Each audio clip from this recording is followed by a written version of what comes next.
ngalon di se ka tiɲɛ bɛ tiɲɛ wele la fala ka tiɲɛ dɛmɛ.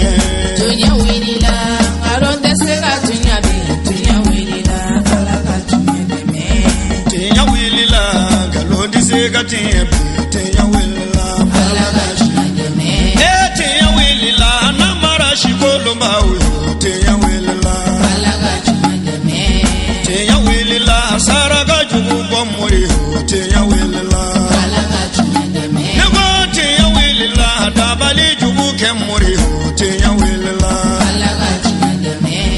أعوذ بالله بسم الله والصلاة والسلام على رسول الله محمد بن عبد الله عباد الله الصالحين السلام عليكم ورحمة الله تعالى وبركاته أمبادي تفي شرفيلا لجبا وامي أوفو كاولي مندو كاسجين كادل الله سبحانه وتعالى في علاك هنا أنا ككشنا كبركة على كوجيدي كوتشايانين أو كلنجلنا بلا جلنكا جميع تنصر دين توندي منومبي مالي باماكو بانغوني بلاتولا مرسيكالو تلبي سبا نيكلي سامبا فلانتان كونونتولا وجارا كفر نيون كا دواو كالان كنه بل سيغي كدابا ما ويلي كهينا يني افي كغفر ديليك افي الاسلام تابا كلنجلنا بلا جليه كدامنا على كربا محمد لا صلى الله عليه واله وسلم انا سو دين سانما وناك صحابه نيمو فوكنا سي جميع تنصر دين توندين كلنجلنا بلا جليما منو يه انكو دابا ما كهينا لا كرنگرنيا لا ونمونو جرا كبارك نيون في بانغوني بلاتو كونانا ويكنا ينما ni wajulu kena belebele sigiliye min da yele nani alqur'ane kalanye ninga soroka korofo tengu ma ba weleleuna bangoni plateau dugutigila kaw almamina kaw afamala kaw bela jelen tume kene kono dimsanu sigina ka walanda diu fenenke ninga naba jama blasira femunu boro la nge jeko baraw sheria أعوذ بالله من الشيطان الرجيم بسم الله الرحمن الرحيم ولا تحسبن الذين قتلوا في سبيل الله أمواتا بل أحياء عند ربهم يرزقون فرحين بما آتاهم الله من فضله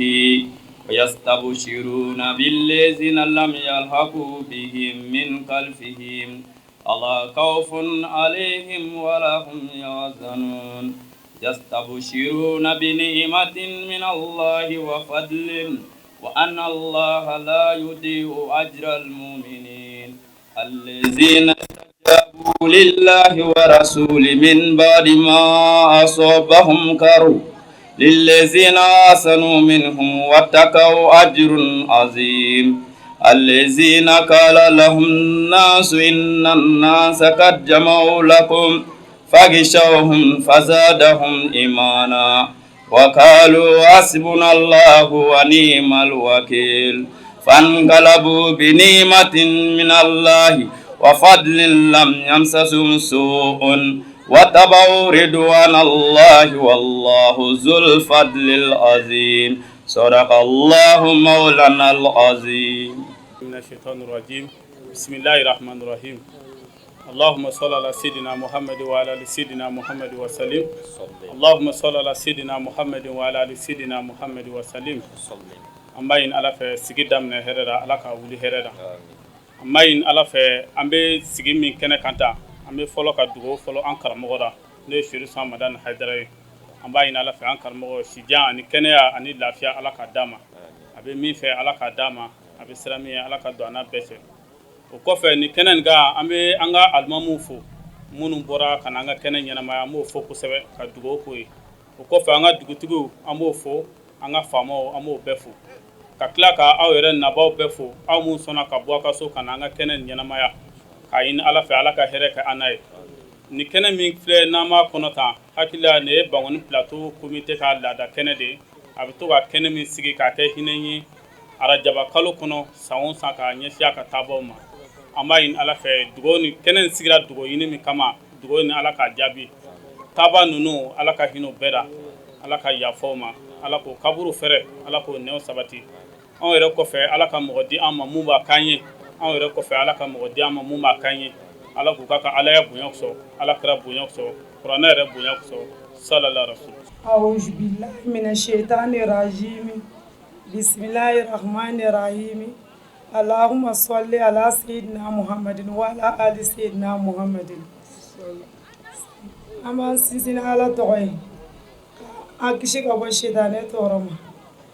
nabagaw nabaga ka foli k'a bɛɛ lajɛlen fɛn min m'aw nata sɔrɔ ka n'aw tatɔ sɔrɔ an y'aw bɛɛ kalifa Ala ma an bɛ wajulu an ka laada wajulu dɔn plateau comité Ala ka hɛrɛ an bɛ dugawu kɛ ka se an ka tagabaga bɛɛ ma Ala ka hinɛ aw bɛɛ lajɛlen na Ala ka yafa k'u ma an yɛrɛ minnu b'u kɔ Ala ka yafa an ma Ala ka hɛrɛ k'an n'a ye Ala ka labanko ɲuman d'an ma wa assalamu alaikum wa rahmatulahi ta'ala wa barakatuh. Assalamu alaikum wa rahmatullahi ta'ala wa barakatuh. Bismillahir rahmanir rahim.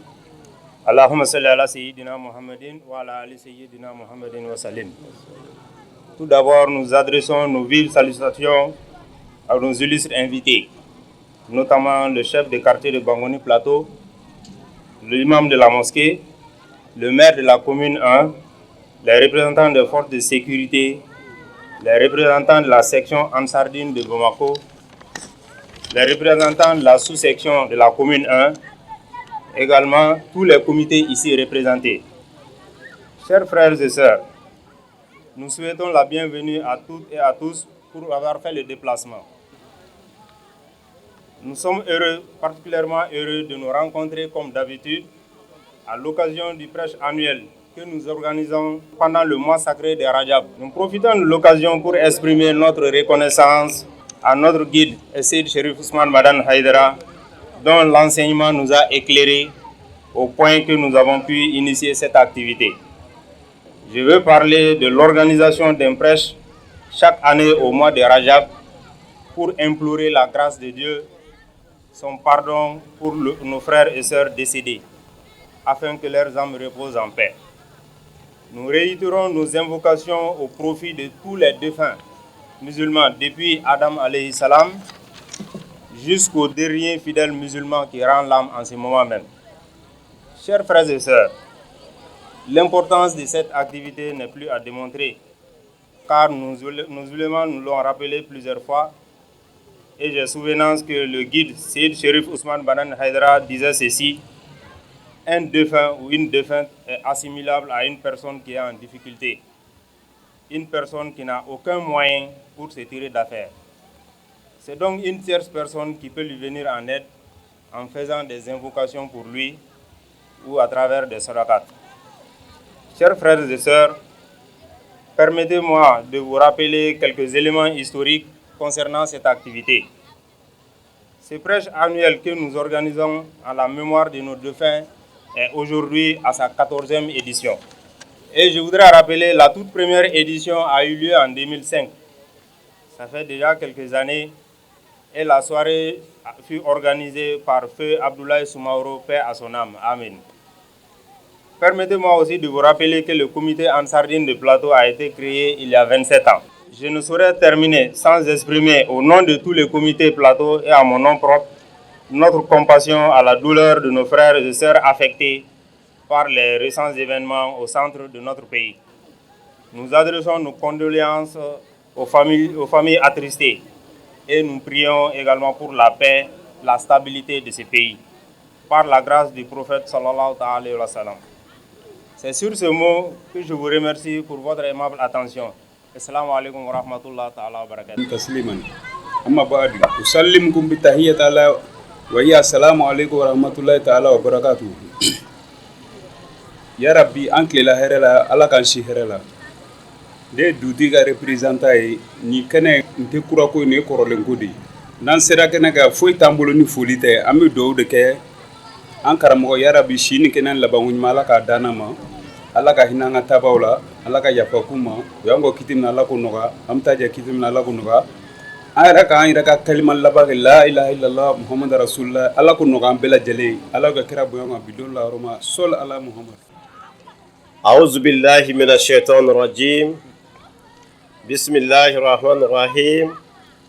اللهم صل على سيدنا محمد وعلى آله وصحبه وأولاده وأزواجه وذريته وأهل بيته وأصهاره وأنصاره وأشيائه ومحبه وأمته وعلينا معهم أجمعين يا رحمن الراحمين. Assalamu alaikum wa rahmatullahi ta'ala wa barakatuhu. Wa alaikum salam. An bɛ foli ɲɛsin an ka dugutigiw ma kɛnɛ ka yan ka foli ta ka ɲɛsin an ka imamuw ma kɛnɛ ka yan ka foli ta ka ɲɛsin an ka maire ma kɛnɛ ka yan an ka foli tɛmɛ ka ɲɛsin naba kelen-kelen bɛɛ lajɛlen ma mɔgɔ minnu bɔra yɔrɔ jan ani yɔrɔ sunu k'an sɛgɛrɛ an ka foli b'a bɛɛ lajɛlen o la waati in kɔrɔ kama an kɛmɛ ka walanda damadɔ labɛn an ka denmisɛnninw tɔgɔ la k'a lase kɛnɛ kan ala ka se a kɛ hinɛ ani bɔda ka ɲɛsin an ka taaba kelen-kelen bɛɛ lajɛlen ma أعوذ بالله من الشيطان الرجيم بسم الله الرحمن الرحيم اللهم صل على سيدنا محمد وعلى آل سيدنا محمد وسلم أما تغني على فغبش تانا ترما سلام غرفار كيفين كولا كيشنا قديملا وكفى من سيسن الله تعالى تغبر جمال الله يعدمنا على كل نوال با جهنا لبلين تجي ولا هرنا ما كان غير تجي بسم الله الرحمن الرحيم اللهم صل على سيدنا محمد وعلى آل سيدنا محمد وسلم ame tangin na la fa bo shitane toroma shitane ngara fa la ke fa ga wala ka kishina ga neman o ko fa man sisni ala taala to bargame ala mi adam na no ala kele ne bala jein la bolenti ala ray ne krenglenti o ko fa me kishina man ala fa go jina kuntigi muhammad sallallahu alaihi wasallam ana asu mo sanma ana jenyo mo sanma an mo tura fo ta salke ma jodu ma yara bi ala kan no jima guluchen ne ba fon bade afole kafun sinja fole kafun al-salama fole nore assalamu alayka wa rahmatullahi ta'ala wa barakatuh nemna wala nam fay ore fam kan sigara bagate ta afolo anno ga dali wajibi aleno aflana ka bisgin majigi ala fae bana kumana asabana katal kunike ay nore ka kalmatu sadafo ay fo asegafo ananna ka sigara bagate nyeshi koroma aduruna anya flada tuglina sara an fini bidilala aworona akannino aidato anjelma no to yerma jala awolon flana afatuli kiwaru jenseli ashegina ka korata wa dugma don na fatura akonotola kuleli aram yaleno akuna nga kasi dagalen ni hine atana akana juru salu wajibi aleno wala na modem sono bono solo go fay ore ala salli ala sayyidina muhammadin wa ala ali sayyidina muhammadin wa salim nemna wala ndamfo ore shuga ke nani a folo ka kun jeneba kole a flana ka kasange a sabana ka selaka a nanna shudo ni kaburu wono wala mo dimso na balmam so bolo ko fay oreni bismillahir rahmanir rahim allahumma salli ala sayyidina muhammadin wa ala sayyidina muhammadin wa salim amita ngani na la fra boshita ne toroma shitane mngera farala kir fay ka wala ka kishina ga nemala o ko fe amma sinsina la to bargame ala mi adam ne no ala kile ni bala ba jiya hina la bolentigi an lara ne makerengere lentigi o ko fe ame kisin ne manyina la fe ago jida kutigi muhammad sallallahu alaihi wasallam ana so mo sanmo ana jenyo sanmo ani mo tugura ma fuata salke ma joduma ya rabbi ala ne no be o jima gulu chela ne wa fon badi afole ka fon sinji afole ka fon islam afole nore assalamu alaikum wa rahmatullahi ta'ala wa barakatuh nemna wala nan fanyana ore shuwe na fasara ko munna sawa afolo sadaqati mun me boy kabini duminuna ani ji ani ferebo ani wadili da sabaqato makala go ina sama aflana do mun meke kala ga inala kaya fakama asabana fargolo la bara kazel doge aye kala go baraji dama wal kurane kala ni aye wala nam mo dem sona bonam subolo go fe oreni shaitanir rajim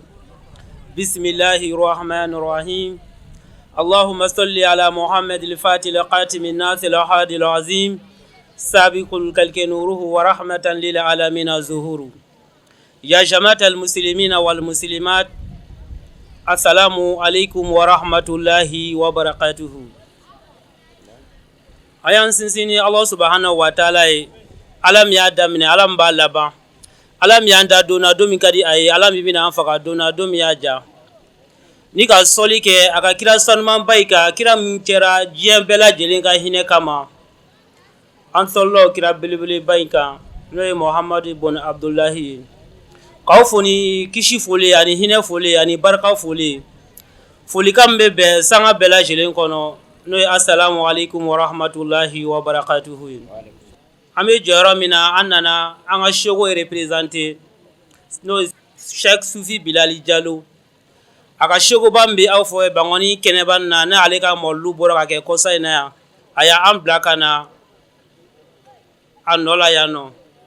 o la n'i sigi a ka kan a ka kɛ sabula nin ye sarakati jariya de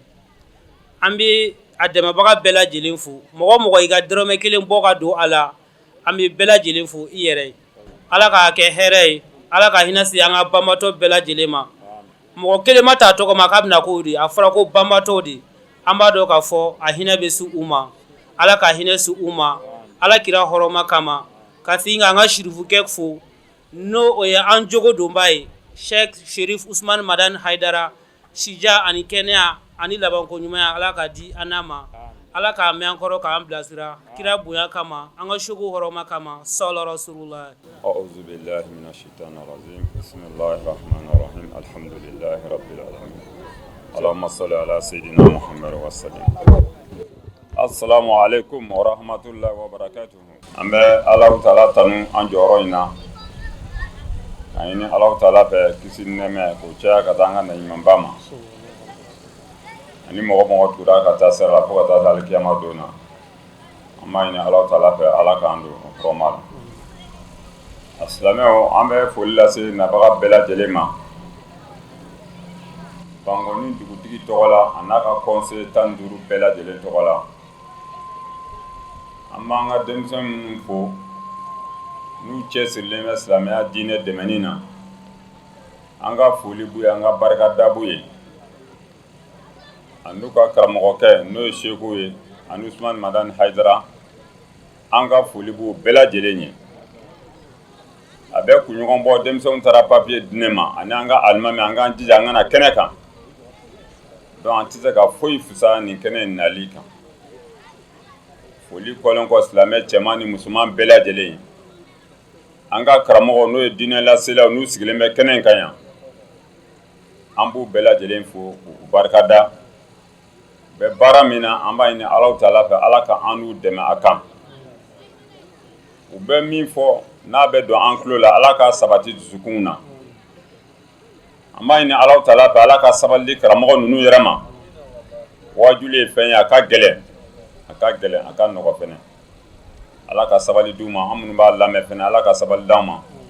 min bɛ fɔ an ye an bɛ se ka baara kɛ n'a ye cogo min na n tɛna kuma jama an bɛ dugawu kɛ jamana ye k'a ɲini Alahu taala fɛ an ka banbatɔ ala ka hinɛ na ala ka yafa k'u ma an ka banabatɔ ala ka kɛnɛya d'an n'u ma jamana bɛ cogo min na bi yarabi ala ka basigi d'an ma an min gɛlɛn bɛ mɔgɔ o mɔgɔ la ala ni kɛnɛ in barika n'a hɔrɔma kosɔn ani an bɛ kaloba min na barika n'o hɔrɔma ala ka hami gɛlɛn wuli ka bɔ yen nɔ sija ni kɛnɛ ala k'a dan aw ma silamɛ cɛman ni musoman denmisɛn ni mɔgɔkɔrɔba ka bɛɛ lajɛlen fo ka bɛɛ lajɛlen barika da kuma ka gɛlɛn nin filila ka don min gasi la a bɛ yafa ma ala kama kira kama salamu alaikum wa rahmatullahi wa barakatuh assalamu alaikum wa alaikum salam wa rahmatullah allahumma salli ala sayidina muhammadin wa ala ali sayidina muhammadin wa sallim an sigila hɛrɛ la ala k'an wuli hɛrɛ la ala k'an laban ɲɛ an karamɔgɔ ala k'an mɛn an ye ala k'an kɛ ko mɔgɔ ɲuman ye ni kira bonya ye sallallahu ala rasul n'o bɔra an bɛ foli lase an ka komite plateau lakaw ma nin tɛ an siɲɛ fɔlɔ ye ka na an sen don u ka kɛnɛ kan n'o ka dugawu ɲini kɛ an ka forow ye donc an bɛ dugawu kɛ kalan minnu bɛna kɛ ala ka hinɛ lase an ka forow bɛɛ lajɛlen ma ala ye ɲinan ta yira an na cogo min ala ka san caman ta yira an na ala ka ɲɛw mɛn ɲɔgɔn na ala ka karamɔgɔ mɛn an ye an balima fɛn o fɛn ne sen an ka kɛnɛ kan ala ka bɛɛ ɲuman sa an ka so ala ka nin k'an bolo dalilu ye a wari bɔra yɔrɔ o yɔrɔ ala ka caman bila a nɔ la ala k'o kɛ kira bonya kama sallallahu ala rasul wa alaikum rahmatullahi ta'ala wa barakatuh wa alaikum salam wa rahmatullahi ta'ala wa barakatuh wala silamɛw yani an ka don an ka baara kɔnɔ an bɛ fɛ ka 1 minute de silence kɛ ka ɲɛsin an ka taabaw bɛɛ lajɛlen ka wuli k'i jɔ miniti 1 a bɛ hakɛ to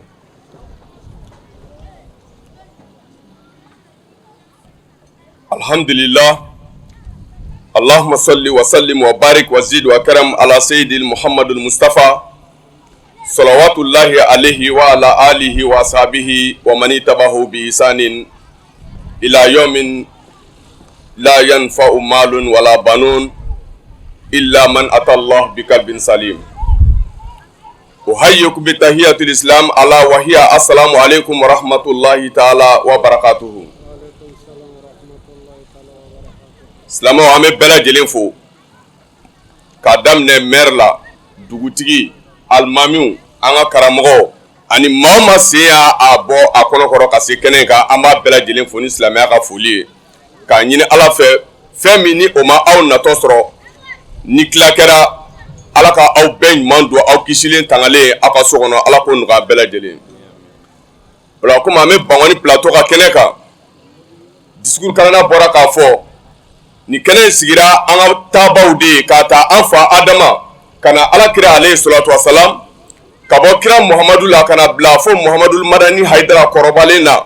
ka tila k'a b'o la ka na Muhamadu Madani Hayidara ncinin na ka b'o la ka na se an jɔlen filɛ kɛnɛ min kan sisan silamɛ su min ni o bɛ Ala bolo sisan k'a ɲini Ala fɛ Ala ka su in na kɛnɛ in ɲɛnɛmayali kɛ jɔda ni bɔyɔrɔ ni nɛɛma ye ka ɲɛsin a bɛɛ lajɛlen ma. Ka tila k'a ɲini Alaba fɛ tuguni an minnu fana y'a kɛ u kɔfɛ anw fana taalen kɔfɛ ka cɛ di aw ma ka muso di aw ma min b'a kɛ an yɛrɛ Ala k'o nɔgɔya bɛɛ lajɛlen. Jamana Ala k'a basigi fitinɛ ni balawu b'a kɔnɔ Ala k'o ban pewu. Yarabi an b'a ɲini Ala fɛ an bɛ jamanadenw bɛɛ lajɛlen don kira mantoya la k'a ɲini Ala fɛ Ala ka kisi k'an bɛɛ ye Ala k'o kɛ kira hɔrɔnma ka sɔn sali Ala rasul. O la Bangoni plateau o ni minnu tun bɛ ka nin kɛnɛ in ɲɛnɛmaya ɲɔgɔn fɛ ka kɔrɔ ni olu fana taara Ala ka hinɛ la o cɛ o ni o muso ni Ala ka jɛ ye ani minnu tun bɛ comité plateau la Bangoni comité plateau sigira 1992 Bangoni plateau a créé k'a kɛ comité Ansar Dine 1992 nka ka wajulu sigi kɛnɛ sigi banbatɔw ye o daminɛna 2005 o ni sisan cɛ hakili la ɲinan kan ka kɛ o san 14 ye o kɔfɛ cɛ min ni ale de kɛra sababu ye k'an bila nin bɛɛ kɛli la ni o ye Seyid Serif Usman Madani Hayidara ye k'a Hayidara a yɛrɛ ma ɲinan koyi k'a fɔ ko a ye denmisɛnw bila baara la ale yɛrɛ ti k'a kɛ la n'i y'a ta k'a lajɛ Serifuka in a ka ɲɛnɛmaya kɔnɔ a ye maa 500 ani maa 70 a ye olu de bila ka taa hiji la Maka a ye o kɛ o kɔfɛ a ye muso furu ka di maa minnu ma mɔgɔ 70 ani maa 4 a ye muso furu ka di maa bɛ min kalama mɔgɔ 70 ani 4 muso furula ka di o ma moto sanna ka di maa minnu ma Jakarta ani moto wɛrɛ ani mobiliw b'a la o taar'i jɔ mɔgɔ 300 ani dɔɔni o kɔfɛ du dira maa min ma o kɛra maa 17 a du kelen bɛɛ lajɛlen bilahi a bɛɛ bɛ miliyɔn 10 sanfɛ donc o b'a jira karamɔgɔkɛ in a ma ɲina a ka kun kɔ yarabi Ala k'a kɛ bɔda ye a ye yarabi Ala k'a kɛ bɔda ye Ala k'a tugu a si la a bɛ min ɲini Ala fɛ hɛrɛ la jamana in na Ala k'o di ani jamana bɛɛ lajɛlen ma a bɛ siran fɛn min ɲɛ jamana in ɲɛ yarabi Ala ka n'a bɛɛ kisi a ma Ala k'o kɛ kira hɔrɔnma ka sɔn sali Ala rasul wasalamu aleykum warahmatulahi taala wabarakatuh. Alhamdulillah nin baara bɛɛ lajɛlen tɛmɛnen kɔfɛ wajulukɛla o tun ye Ustaz Salif Sogoba a ye dakuruɲa damadɔ min lase an ka jɛ k'o baara seereya ɲɔgɔn fɛ. An sinsinnen kɔfɛ ni kotigi tɔgɔ ye bonya ani wale ɲuman dɔn an b'o segin faama ma faama min kelen taya ka ko ye k'a deli kisi ani hinɛ ani yafa la a k'o kɛ a ka jɔn mandi kan n'o ye Aminata denkɛ ani Abdulahi denkɛ ye o kɔfɛ k'a deli a k'o kisi kelen ɲɔgɔn a k'o kɛ kira somɔgɔ bɛɛ kan ani Ala jɔn ɲuman bɛɛ yarabi Ala ka ne ni aw bɛɛ ye o la an bɛ faama deli tugun a ka don an ni sitanɛ cɛ a n'an cɛnfɛn bɛɛ lajɛlen o kɔfɛ n badenw an b'aw foni kisi foli ye k'aw foni bonya foli ye k'aw foni karama foli ye n'o de ye faama ka kisi bɛ ne ni aw bɛɛ lajɛlen kan yarabi o kisi kelen Ala k'o to an nɔfɛ f'an ka kuma laban n'o kisi kelen ye ka ne ni aw ka kuma laban kɛ la ilaha illallah muhammadu rasulullah ala k'o kɛ ne ni aw bɛɛ ye amina ya rabbi o kɔfɛ an bɛ Bangoni plateau tiɲɛ bɛ kɛnɛ kan yan an bɛ a dugutigi fo ka tila ka Bangoni dugutigiw bɛɛ lajɛlen k'u bɛɛ fo u n'u ka conseil ka imamu bɛɛ lajɛlen fo ka diinɛ ɲɛmaa bɛɛ lajɛlen fo ka ɲini ala fɛ ya rabbi ala ka n'u wasa amina ya rabbi o kɔfɛ an bɛ foli an b'a kurakuraya k'a sama an ka belebele ma hujjatul islam wal muslimina ma k'a sama ayatullahil uzma ma sayyid sherif usman madan haidara an b'a fo k'a barikada k'a wale ɲuman dɔn k'a ɲini ala fɛ sijan ɲuman kɛnɛya ɲuman labanko ɲuman ya rabbi ala k'o di an ma amina ya rabbi ala k'a mɛn an ɲɛ a n'a ka denbaya ya rabbi ala ka anw yɛrɛ kɛ kɔmɔgɔ ɲuman ye amina ya rabbi o kɔfɛ an bɛ faama deli an ka jamana in ka kalan ya rabbi ala k'a suma amina ya rabbi kɛlɛ jugu min b'a kɔnɔ ala k'a duga amina an b'a ɲini ala fɛ maa o maa ye jamana in laɲini ni tɔɔrɔ ye tɔɔrɔ in ala k'a galama ci kun amina ya rabbi maa o maa ye jamana in laɲini ni hɛrɛ ya rabbi ala k'a hɛrɛ kɛ an n'o y'a kɔnɔ amina ya ala ka jamana in suma bɛn ani kelenya ani ɲɔgɔn kanfɔ ani ɲɔgɔn lamɛn ya rabbi ala k'o sabati a kɔnɔ amina ya rabbi o kɔfɛ an bɛ an badenw fo n'o ye jamiyatul ansaru dini islami minnu bɛ plateau la yan u ye koba kɛ ko ni a bɛ dugawu jaabi fɔ mɔgɔ la Allahu akbar sogoba ni ye kɛnɛba ye ni kɛnɛ sigira k'a fɔ an bɛ kɛnɛ sigi an ka banbagatɔw ye a k'a dɔn kɔrɔ k'an bɛ ka kɛnɛ sigi an yɛrɛ de la ilaha illallah muhammadu rasulullah la hawla wala quwwata illa billahi la aliyyil azim Allahu akbar sogoba ni ye dugukolo ɲininka yan k'i ye maa joli dun n'a ko a b'o fɔ an ye bi n'ala ma fara an kan maa caman mi bɔ a cogo la Allahu akbar mais nin ye koba ye ɲɛnama o ɲɛnama hakili tora su la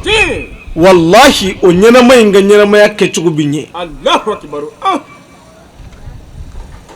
saya ye koba ye dɛ ala y'a fɔ a banna kullu nafsin za'ikatul mauti a tilala k'a fɔ tuguni kullu man alayha fanin wa yabqa wajhu rabbika zul jalali wal ikrami a ko ne ala ye fɛn o fɛn da yan a bɛɛ bɛ saya nɛnɛ za'ika arabukan na zawku c'est-à-dire ka fɛn nɛnɛ kɔgɔ de b'a la wa sukaro b'a la ala ko nin bɛɛ de bɛ saya nɛnɛ ten a ma fɔ mɔgɔ b'a dun o la ni mɔgɔ dɔw tɛmɛna an ɲɛ mɔgɔ minnu u ma ko kɛ ala la ko de y'u ta anw fana tora yan anw ma fɛn di ala ma n'o y'anw to yan a b'a dɔn o la k'a fɔ anw bɛ donma kɔnɔ ka faama fo ka wale ɲuman dɔn masakɛ min bɛ se k'an bɛɛ faga su kelen wallahi foyi ti bɔ a la wala yakhafu ukbaha a tɛ sera kɔɲɛ fiyewu mais n'o y'an kelen kelen fa an kan k'o fɔ k'o wale ɲuman dɔn a y'an bonya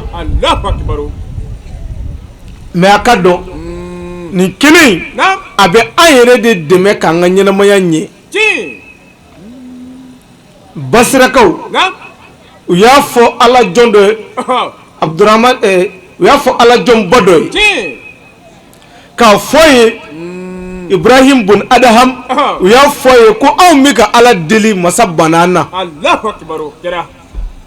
anw t'a dɔn n'a sɔrɔ ala y'an bɔ a ka jɔnya na anw t'o dɔn mais an bɛ fɛ k'a dɔn anw ye mun de kɛ ala la ni sun don an y'o sɛbɛkɔrɔ kɛ ni seli don an y'o farida dafa nafila an y'o caman jɔ a ye ako me anw t'a dɔn min b'an ni faama cɛ komi e ni ala ka surun n'an ye o la min kɛlen don k'an ka dugawu bali ka jaabi o fɔ an ye Ibrahim bun Adham a bɛ kumakan tan de f'u ye mais ne mago bɛ kelen de la a ko basirakaw ma a ko dafantum amwatakum walam ta'tabiru bihim a ko mɔgɔw banana aw bolo aw y'o ye maa minnu tun ka kɛnɛ an n'u tun bɛ baro kɛ ɲɔgɔn fɛ an n'u bɛ kulonkɛ kɛ ɲɔgɔn fɛ an n'u bɛ dumuni kɛ ɲɔgɔn fɛ minnu ye aw kalan aw fa n'a ba ye minnu ye a cɛ n'a muso ye minnu ye u ka kɛnɛ mais u nana dɛsɛ u ka dɛsɛ ma aw waju ko nin bɛ se ka aw sɔrɔ kaburu bɛ se ka dumuni girinmanw dun kɛnɛw la ka na laban wuriw la o bɛɛ kɛra aw bolo o ma aw waju ka aw bɔ a ka ko la ko se ye faama ta ye a ko aw tora ten o mɔgɔw nana fatu olu ka saya ma tila ka aw waju saya in kɔfɛ aw ma sigi ka taasi n'olu ye k'a dɔn ko aw yɛrɛ kun b'u kan a ko walahi maa o maa hakili bɔra su kɔ maa o maa ni saya ma se k'a waju mɔgɔ ko masa ko k'a to ka dugawu minɛ pilatokaw a ye koba kɛ n'a ye kɛnɛ sigi ka sarakati bɔ kɛ k'a ka dɔrɔmɛ fara ɲɔgɔn kan ko ala nin y'anw seko ye ani minnu tun bɛ baara la ɲɔgɔn fɛ yan a n'an balima minnu taara ala nin ye anw ka bolomafara ye ka sama u ma la ilaha illallah muhammadu rasulullah الفوز والنجاة كتاب بدر أتكبا فاكم أقول الدعاء والصدقات لأموات كمثل الهداية للأحياء أقول درم فرنجونك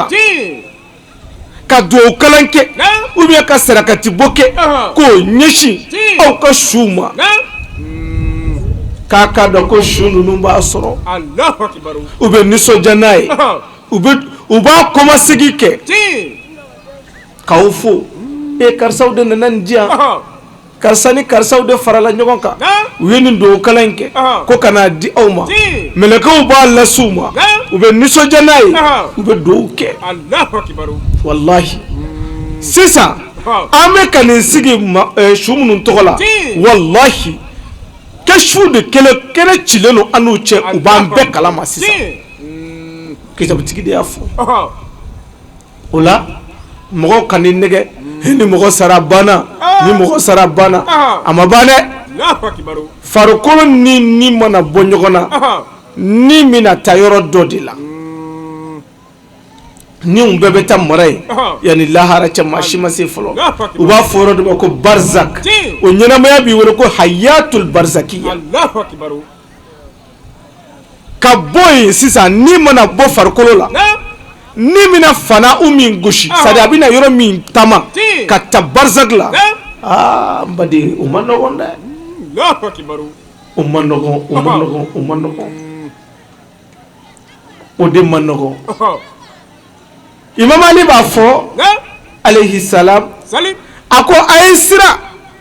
sikara ɲɛ a ka tila ka sira kaburu ɲɛ a ka sira ni min t'a place la a ka sira o ɲɛ ni mina gɛlɛya min kɛ ka taa kabiri ala k'a da a bɛna tɛmɛ yɔrɔw la a bɛna yɔrɔw ye a bɛ don kow la komi kabiri a ka dali kɔnɔ a m'o mɛn sɛbɛnfɛn na a m'o kalan sɛbɛnfɛn na maa a m'o fɔ ye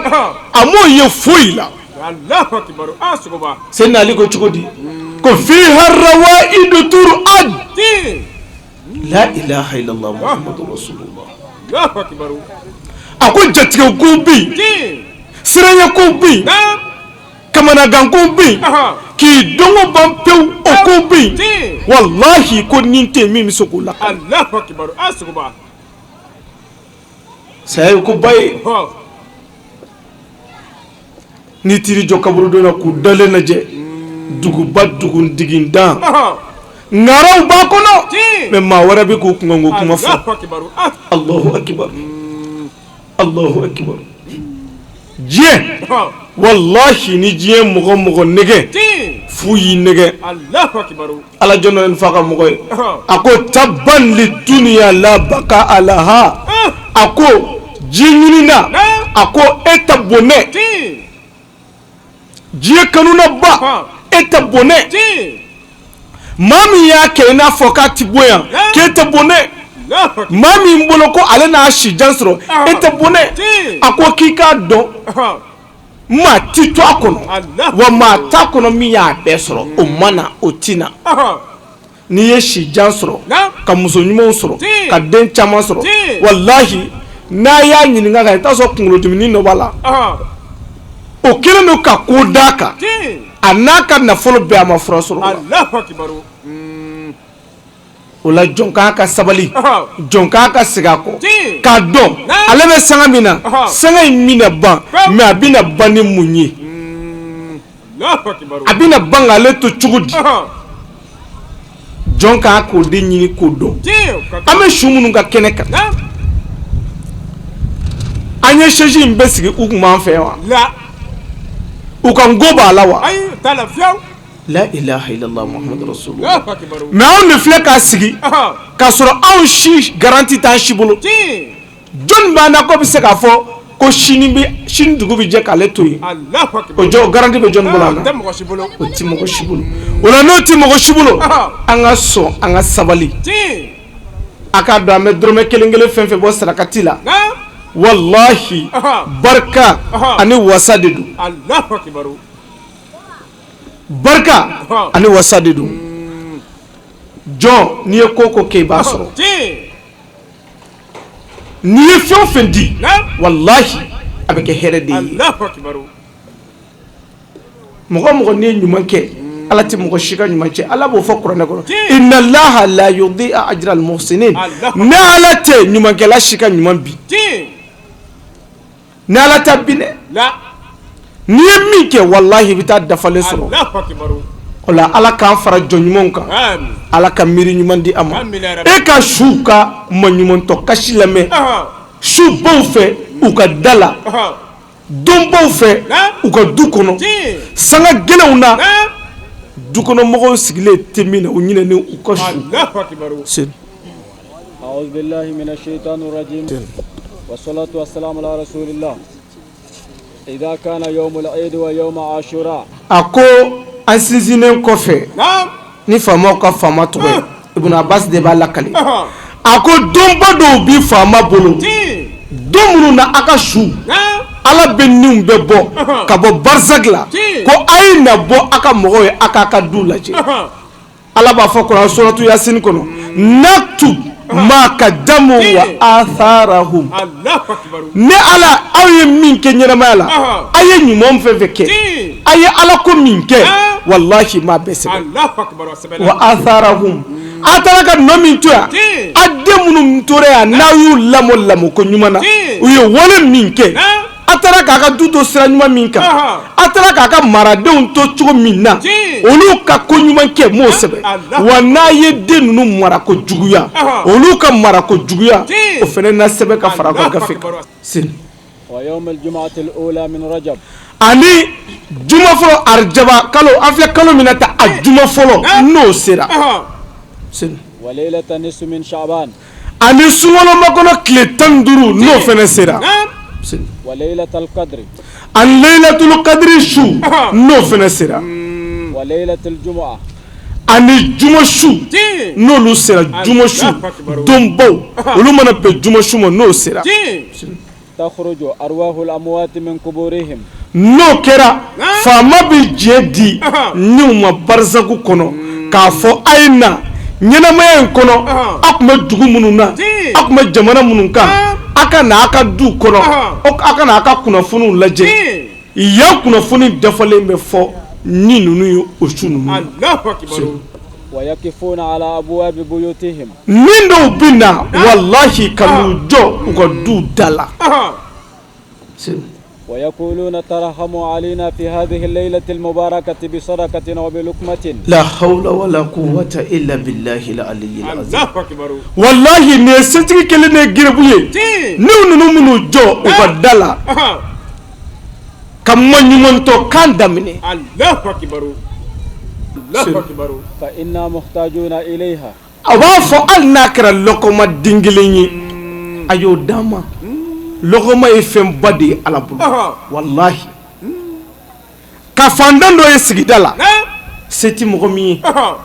e ka ɲɔbɔrɔ kelen ta ka d'a ma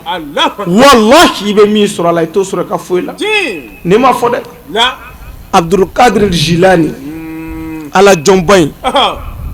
a b'a fɔ a ka kuma la a ka mɔgɔ ye don dɔ la a yɛlɛla minbar sanfɛ a ko a ka mɔgɔw ma la lukmatin fil batni ja'i khayrun min bina'i alfa jami'i a ko lɔgɔma dingelen fandan dɔ nugu la i ka lɔgɔma dingelen ta k'a di fandan dɔ ma ko wallahi o baraji ka bon ala bolo i ka kalayɔrɔ université i ko ba kelen jɔ ko lɔgɔma ɲɛ kelen ka kɔngɔtɔ dɔ la dumuni ko ka di ala ye ka tɛmɛ o kan a tilala k'a fɔ ko khayrun min man kasal ka'abata wa albasaha a ko a ka bon fɛnɛ lɔgɔma ɲɛ dingelen fandan dɔ e ka kilela fana sogo bɛ e k'o ka nasɔngɔ di billahi k'i bɛ min sɔrɔ o la mɔgɔ min ye alikaba yɔrɔ bɛ fini finman dɔ kɛ ka alikaba koli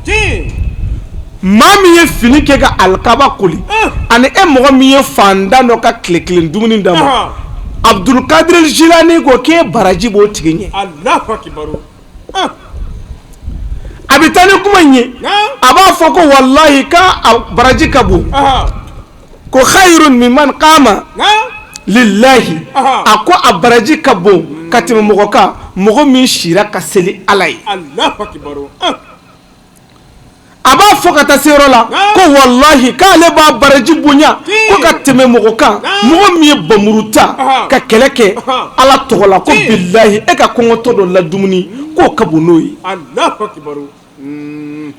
a tila k'a fɔ tuguni ko baraji ka bon ni mɔgɔ ye mɔgɔ min sunna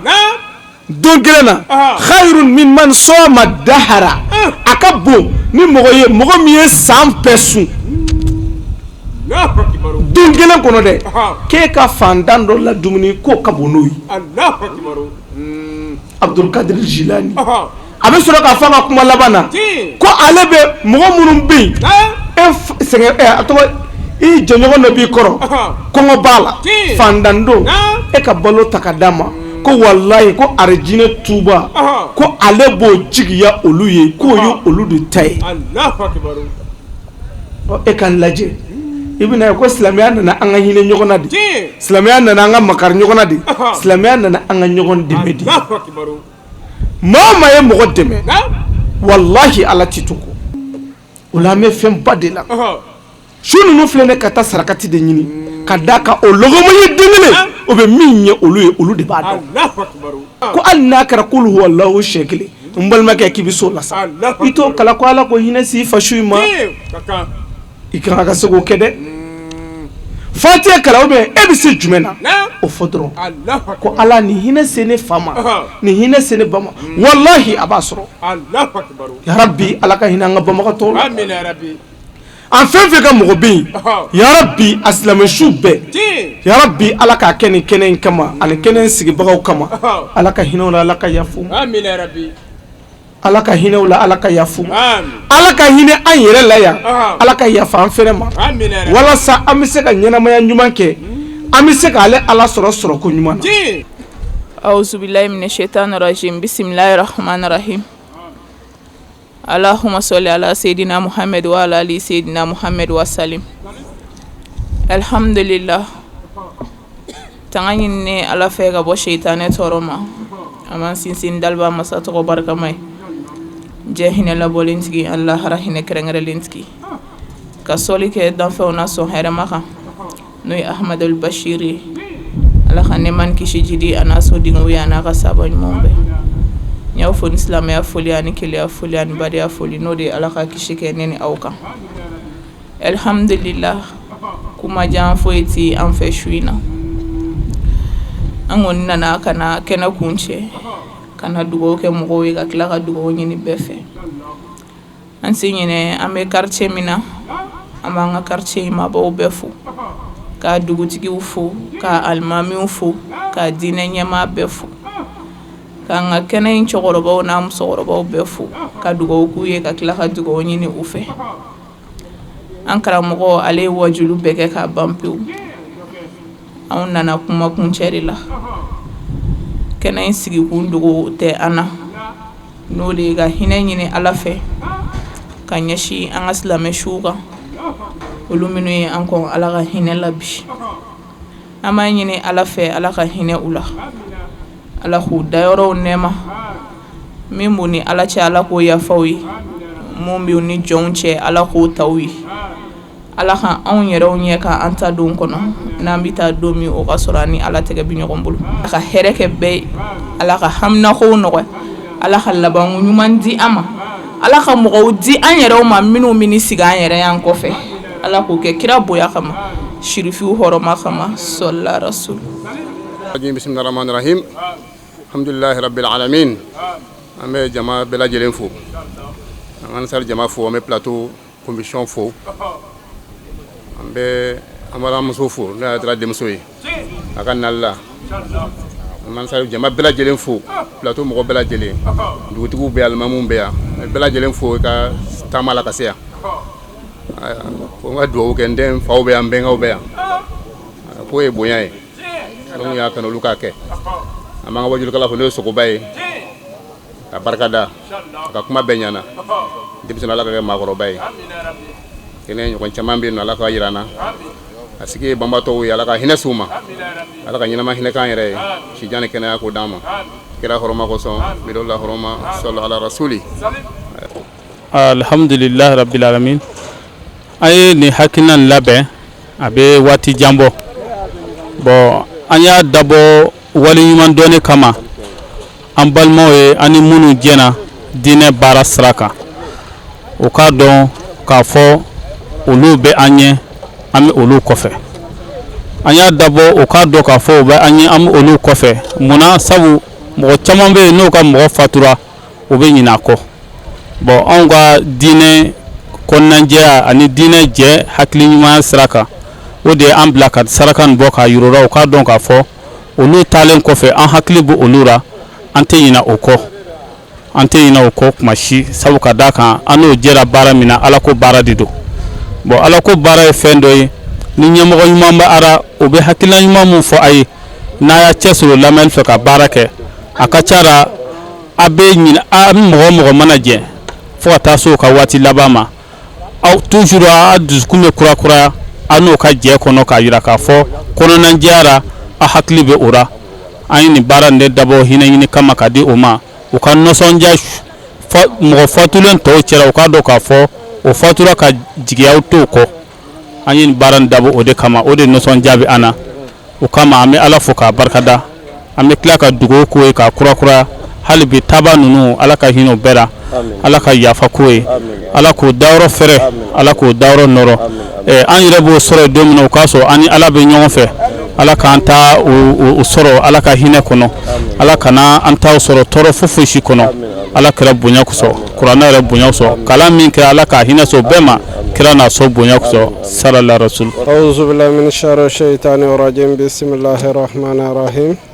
Allahumma salli ala sayidina Muhammad wa ala ali sayidina Muhammad wa sallim wa min naba bɛɛ fo mɔgɔ mɔgɔ nana an dɛmɛ nin baara in na an bɛ bɛɛ fo nin baara in anw m'a dabɔ foyi kama fo ni minnu jɛra k'a diinɛ in baara Ala kama n'olu de y'an kɔ Ala ka hinɛ na an y'a dabɔ hinɛ ka ɲɛsin olu ma walasa an y'a dɔn an yɛrɛ mɛn o mɛn yan n'an b'o kɔ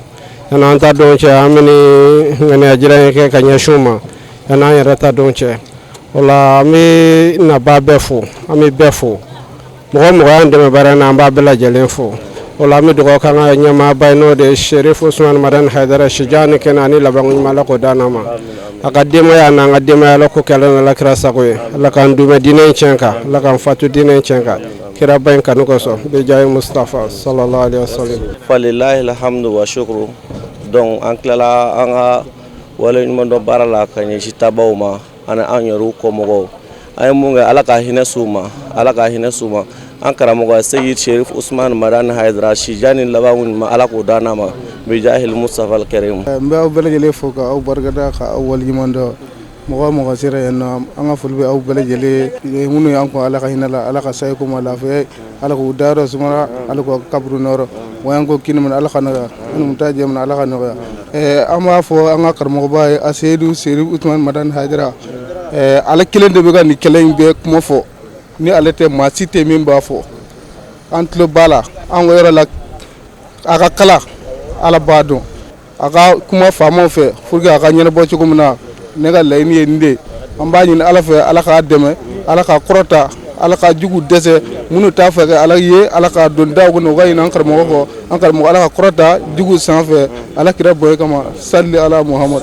Kɛnɛ in kuncɛ waati la k'a dɔn k'a fɔ an ka sherifiw ye kɛnɛ sɔrɔ Sayida Sharifa Asta Makɔrɔba Haidara Sherif Usman Madana Haidara den do alil maqam a nana duwawu don kɛ alisilamɛ jama ye maa minnu y'u yɛrɛ sɔrɔ kɛnɛ in kɔnɔ kɛnɛ yɛrɛ sigikun ye ala wele min fɛnɛ ye taabaw ye a ye duwawu don kɛ ka taa alisilamɛ taaba kelen kelenna bɛɛ lajɛlen ma ka tila ka jamiyatu ansardiniw bilasira k'u ladi u k'u janto nin n'a bɔɲɔgɔnkow la u kana sɔn nin kɛ kɔtigɛ sabula ka ala wele taaba ye n'a bi kɔrɔ yira o b'a yira k'a fɔ i yɛrɛ miiri bɛ i t'a don na wa ni maa ye min kɛ o de bɛ sara i ye foli ni waliɲuman dɔn an b'o lase an filɛbagaw ma mali kɔnɔ ani mali kɔ k'aw minnu tun sɔgɔlen don an na wajulu kɛnɛ kan n'a ti fa aw kɔ sigida caman bɛ ala bolo ala ko yira ne n'aw la wa shukuran lakum fi amanillah.